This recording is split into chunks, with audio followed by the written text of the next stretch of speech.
friends, long time no see. It's been like 5 months.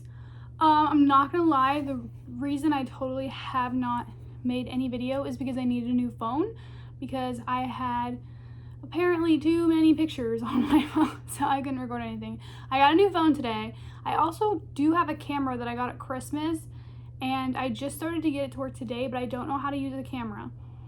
So bear with me as I try and figure out like what the settings mean and all that good stuff. I don't really have a goal for this video today. I kind of just wanted to chat about where I've been. I feel like the last few videos have just kind of been like an update because they've been so far apart, which is my bad. But these past like 4 or 5 months since I've talked to you, I have experienced so much. First though, I wanted to show you something. You're currently balanced on a candle, so if you can see like a flickering cat hair in the lights, that's completely why. I want to show you some hobbies that I had for like the last few months or so. One of the main things that I have been going through is a breakup in the last like 2 or 3 weeks. But I wanted to show you a hobby that I had started with my now ex-boyfriend, which is wild to say. But anyways, we had done a lot of paintings together, and I want to show you some of the ones that I did by myself. This was the first painting that I did. I have not once claimed that I am an artist. So judge with your own discretion. I won't say that any of these are particularly great, but this is the first one I did. I painted my ex-boyfriend as Napoleon Dynamite, which I don't know if you've seen that. It's one of the greatest movies ever made. I'd say for a first painting that I've done, this is not terrible. My favorite one, I don't know who the heck I thought I was when I like painted this, is I painted Mort from Madagascar, and it's in like a picture frame, and he's got a gun. This is supposed to be like his school picture being framed, and this is like the greatest thing I've ever done. And it will probably always be the greatest thing that I have ever done. It's so cute with a little hint of disaster, and I really, really love that. Let me know what you think about that one. And then I tried, I thought with how good the Mort one turned out, I thought that I would be, like, ooh, artsy and cool, and let's do something out of the box. And I love horror, as you all know. So I painted Art the Clown, but through the lens of a camcorder. And to try and make it cutesy, I put little bows on the chopped up body parts. If you can even see that. It wasn't nearly as good as I wanted it to be. His face, I feel like, turned out pretty good. It's not very gory, and the depth is just not very good. There's no decoration, but I lost enthusiasm for this painting as I was doing it. But I feel like it's not the worst thing I've ever seen. But I think it's a cute idea with the whole camcorder, like, and he's like, like he's like so happy and his friend is recording them. This painting I did purely out of my own imagination. But this isn't like the most me painting. It is a space possum with all of his little fruit planets that he lives on. He's got an orange, a strawberry, an apple, a pineapple I gave up on, a lemon, a kiwi, watermelon, and a blueberry planet. And he's so happy and cute. I love him. And then we couldn't leave Swiffer out, so Swiffer made her own painting, which is honestly better than all of the paintings that I have done combined. I just want to show you that because that's been kind of a fun craft that I want to try and get back into, which I know is going to be a little hard because that's something that me and my now ex-boyfriend did together. I'm trying to like say that out loud to myself more so like I can get used to the fact that that's how it is now. I've been handling it better. The first 2 weeks consisted of throwing up every day, lots of sobbing hysterically and scream crying. All of that fun stuff. I just wanted to let you know as an update, and as all of my 115 friends on here, that is something that I'm dealing with right now. And so bear with me as I get through this, because this is not something I thought I would ever go through. But things change, and that's okay. I'm trying to be okay with that. As the fall and winter months are, approaching, this is my favorite time of year. I absolutely love winter. I hate summertime. It makes me angry. The only thing good about it is I can hike, and that is literally it. It's the worst season, and all of you people who love it are literally lying. I hate when people bash winter and they're like, oh my god, it's so cold. Would you rather be in a warm blanket while it's snowing outside drinking hot chocolate, or would you rather be sweating your buns off outside? Anyways, I wanted to try and discuss some of my end of year goals type situation. My best friend, Zara, her birthday is coming up next month. And so one thing that I'm really want to do is go visit her. She lives in Texas. I've never been able to visit her, and this is something that we both have wanted to do for the entirety of our friendship, and it's never been able to happen. So that is something that I'm trying to focus heavily on. I still want to go to Boston. I still really do. I want to make that an important thing. I don't know what specific time, hopefully when it's colder, because that's kind of why I wanted to move there in the first place, is because of the weather and just the excitement of never having been there. I don't think I'm even close to ready to moving there right now, because this house is so beyond expensive that I just had 3 jobs and now I'm down to 2, and so I need to be able to save if I'm going to be able to even visit Boston. Currently I have the 2 jobs. One of them is a vet job. I do really love this job, but because of my PTSD being some of the worst it has been in many years, it has been keeping me from doing most things that I enjoy.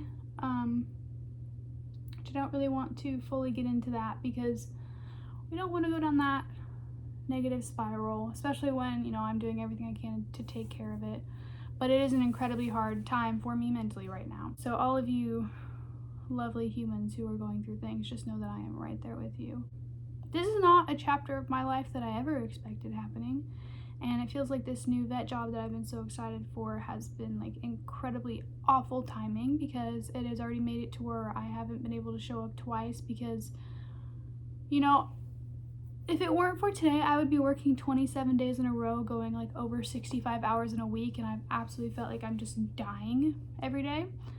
And doing that while going through a breakup, sometimes is good as a distraction, but it's also makes it incredibly hard to move forward and get closure when you're constantly exhausted, you're constantly in pain.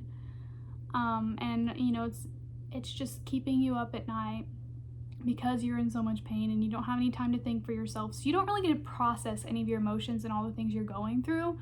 So I scaled back and I did the 2 jobs, and I love both of my jobs, but it is too much and I really don't want to lose this opportunity. But honestly, it's so much right now that I'm trying to not put all of my eggs in one basket right now. So in some areas of life, it looks like things are falling apart, and in some areas of life, I'm doing okay.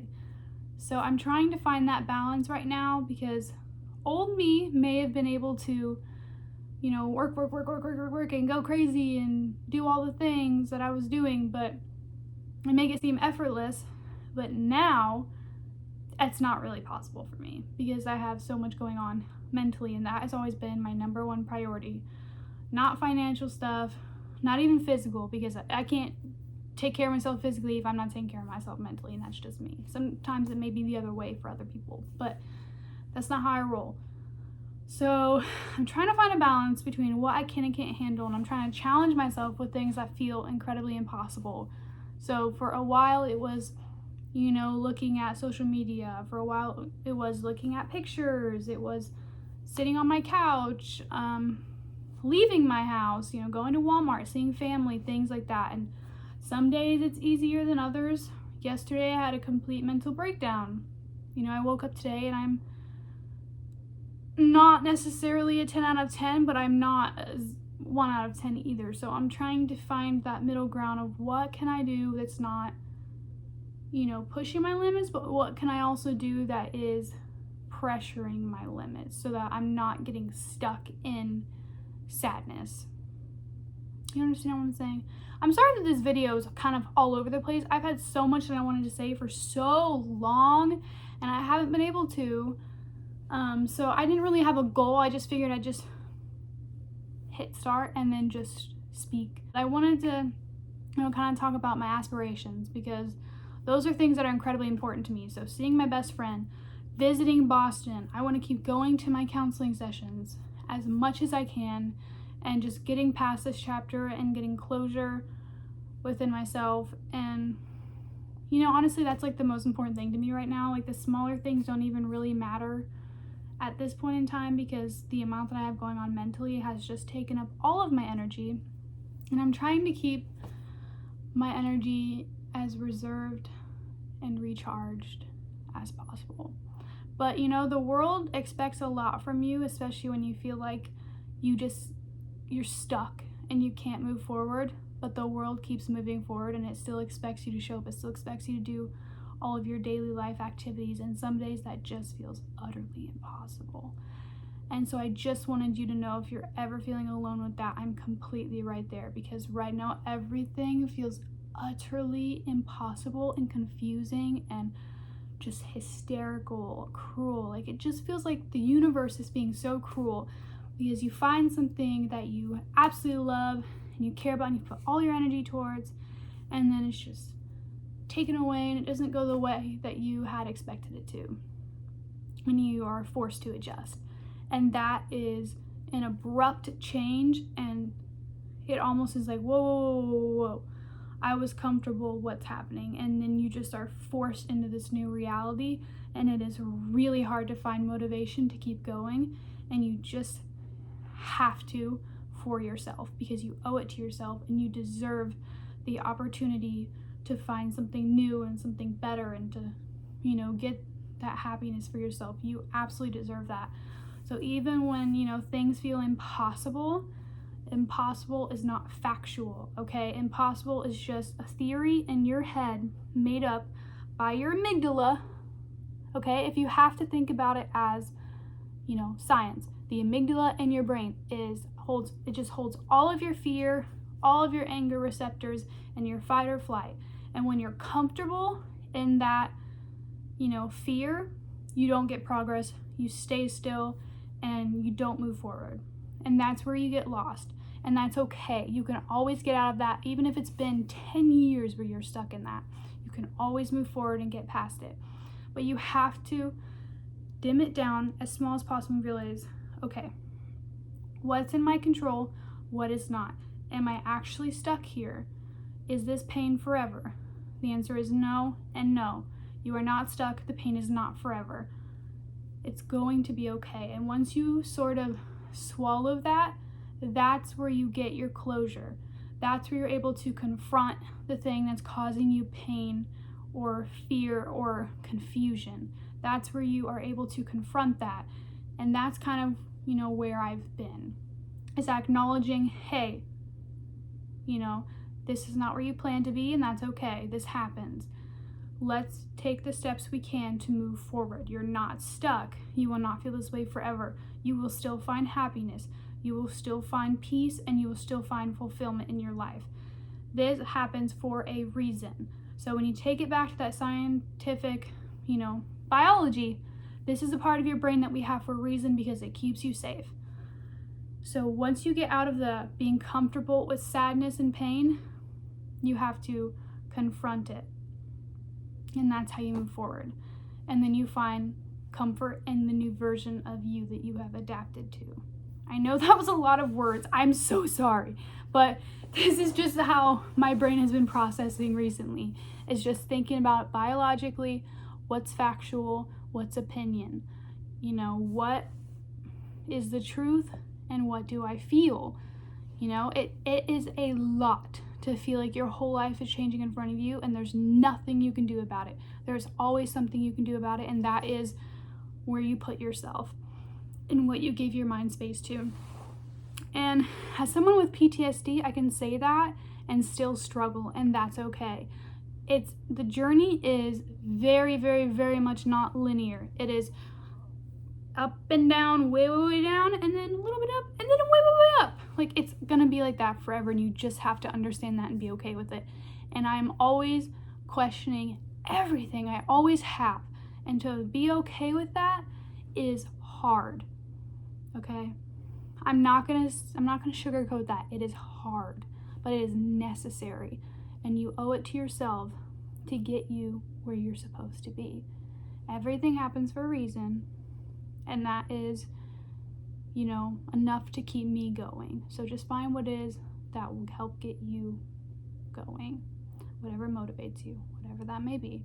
And don't let it be like out of revenge or spite, because that never lasts long. It's never going to fulfill you if you do something out of spite for somebody else.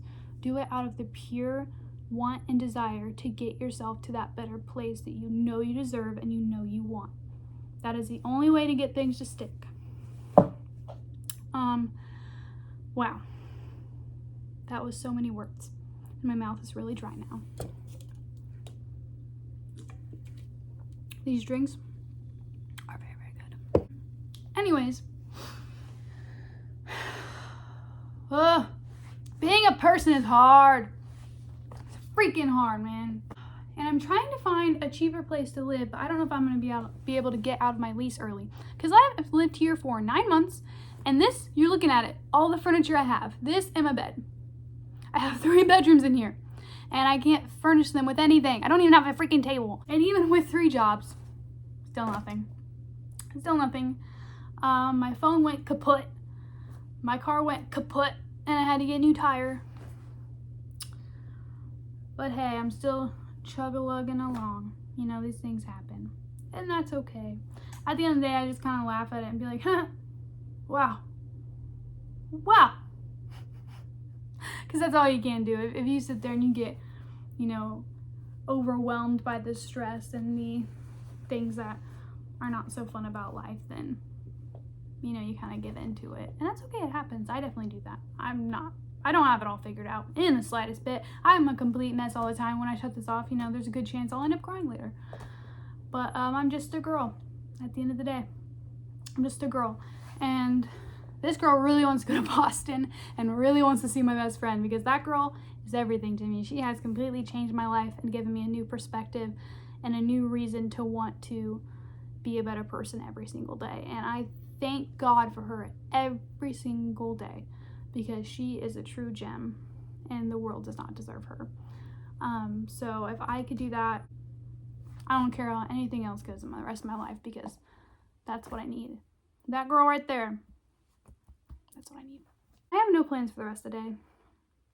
I was supposed to work today, but I didn't go because yesterday was a complete mental breakdown of a day, and today is a recharge day. And I don't know what tomorrow's gonna look like. I really don't. I don't know.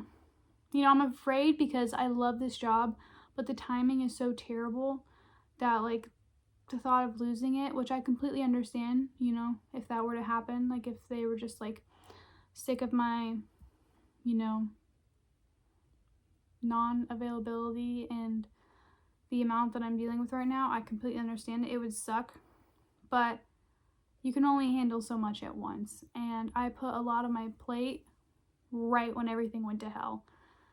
And it's kind of just blown up at me. And so I feel like I kind of need to take a step back and put all the pieces back together and try and get a grasp on where I want to go and what direction and what needs my immediate attention and what I can let go of and put on the back burner for now. You know, we're all first timers at this whole thing, and man, we're expected to be pros. And it just doesn't work that way. But you all are doing amazing, and I'm proud of you, and I'm sorry it has been a while since I've chatted with you. Hopefully now it won't be so sparse that we get to have a conversation. The fall months are here. They're here. And so everything is inherently better that way, because I look out the window and I see all those leaves on the ground and I go out and crunch them. My day is immediately better, because what's better than a crunchy leaf and a cold breeze? Literally nothing. Grab a Dunkin', a PSL, a pumpkin spice latte, get your Harry Potter and a nice candle, and just enjoy it, babe, because, man, we take the earth for granted, and the crazy things that it does for us, like the fact that we get to, like, be alive because of freaking plants. What? And people have the audacity to go out and be mean to each other. There's a tree in my yard that's making oxygen for me. What? I don't know. That probably makes me sound crazy, but these are the things I think about all day long. I love you all. I hope you're having a fabulous day, and if not, you will have a fabulous day very soon, because you deserve it and you will get it. The energy you put out into the universe will always come back to you in one way or another. I love you all. Have a fabulous day. Bye.